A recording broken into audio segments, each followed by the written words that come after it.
زۆر مەشاهید هەیە لە قیامەتەکە وامان لێ ئەکا ئێمە پێکەوە ئەم ئوسرەی ئێرە و ئەم ماڵەی ئێرەمان خۆش بێ، چکە بۆ ئەوێ سوودی هەیە، بۆ دوای مردن و بۆ ناو بەهەشت سوودی هەیە.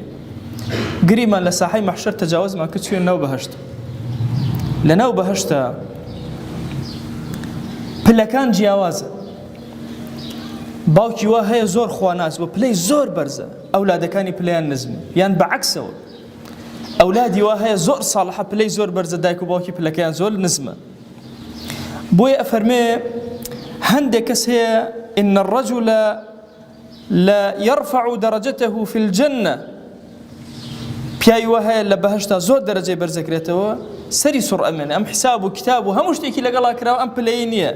پرسیارەکە أن هذا پێ ئەوترێ باستیغفاری وەلەدیکە لەک، مناڵەکەت داوای لێبوردنی بۆ کردی تۆ وردە وردە بەرز بوویتەوە لە ناو بەهەشتەکە، وابوو پلەکانی ناو بەهەشت ڕەبتی بە دنیای ئێمەوە هەیە، ڕەبتی بە دوای مردنمانەوە هەیە، لە بەهەشتا پێکەوە بەرز ئەبینەوە.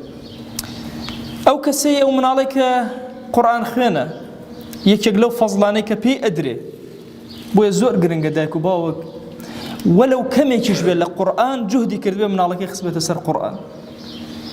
دوو حولەی زۆر جوان، دوو عەبای زۆر جوان ئەکرێتە بەری دایک و باوکی خۆیان سەریان سوڕ ئەمێنێ لە جوانی. بۆچی ئەمەمان پێدرا بئەخذی وەلەدیکما القورئان، مناڵەکەتان دەستی گرت بە قورئانەوە، قورئانی لەبەر کرد، لە خزمەتی قورئانە بوو، ئەی خوێندەوە، تەدەبوری ئەکرد و تێ ئەفکری، ئێوە ئەم ڕەحمەتەوە ئەم بەزەیەتان بەسەرا دابارە. لە ناو بەهەشتا پلەکان ئەگەنە ئاستی یەکتر.